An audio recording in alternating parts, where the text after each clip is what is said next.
अकेले वन में टहलने के लिए निकला। वह अपनी ही धुन में चला जा रहा था। लगता था उसके दिमाग में कोई उलझन है जिसे वह सुलझाने की कोशिश कर रहा था। सड़क पर आगे बढ़ते ही उसके सामने चीकू खरगोश भागा। बबलू का पैर उसके ऊपर पड़ने ही वाला था कि चीकू जोर से चिल्लाया। उसकी आवाज सुनकर बबलू ने अपना पैर पीछे खींच लिया। कहाँ खोए हो बबलू भाई? कहीं नहीं, बस कुछ ऐसे ही सोच रहा था।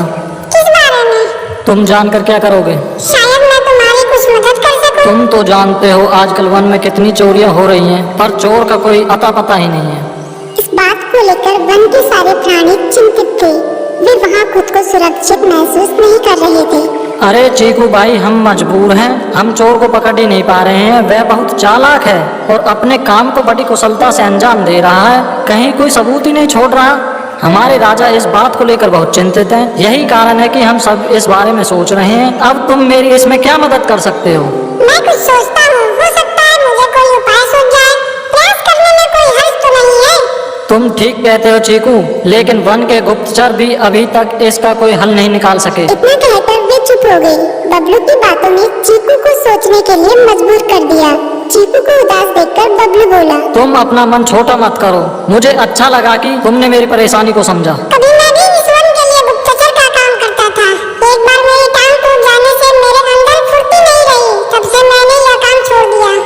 चीकू, तुम चाहो तो यह काम दोबारा कर सकते हो। वन के प्राणी ज्यादातर दिन में भोजन की तलाश करते हैं, वे रात को आराम करते हैं। तुम दिन रात दोनों में ही भोजन की तलाश में निकल सकते हो सकता है रात को तुम्हें कुछ ऐसी बातों का पता चल जाए जो हमारे काम की हो। हाँ बबलू, तुम ठीक कहते हो। मैं आज रात को वन में घूमकर इस बात का पता करने की कोशिश करता हूँ। थोड़ी देर बातें करके चीकू अपने बिल की ओर बढ़ गया और बबलू अपने रास्ते चला गया। चीकू के दिमाग में अभी तक बबलू की कई बातें घूम रही थी। उसे समझ नहीं आ रहा था वह बबलू की मदद कैसे करे। दिन भर वह उसी उधेड़-बुन में लगा रहा।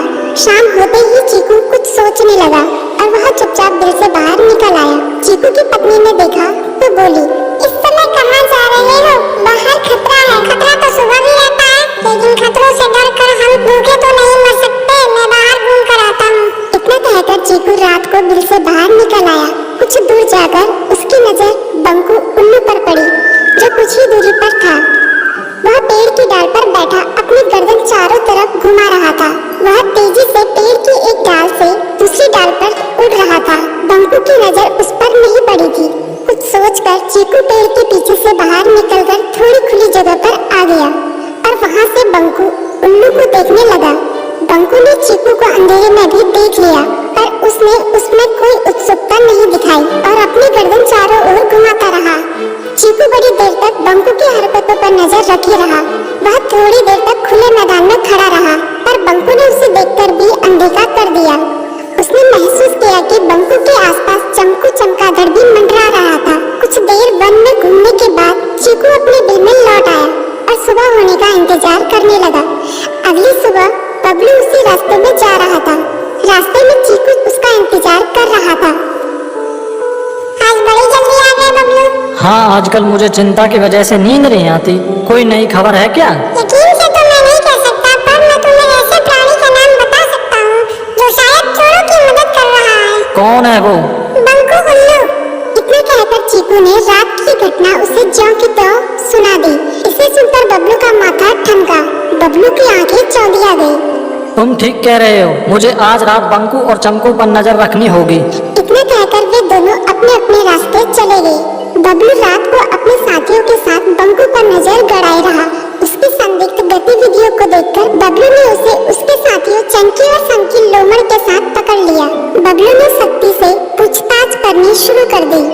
तुम इस समय बंकू चमकू के साथ क्या कर रहे हो? हम चारों दोस्त हैं, इसलिए साथ बैठकर बात कर रहे हैं।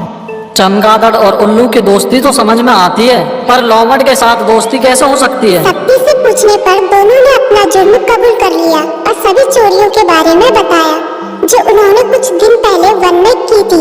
बबलू ने उनके चोरी का सारा सामान भी बरामद कर लिया। बंकू और चमकू को अभी तक समझ में नहीं आ रहा था कि वो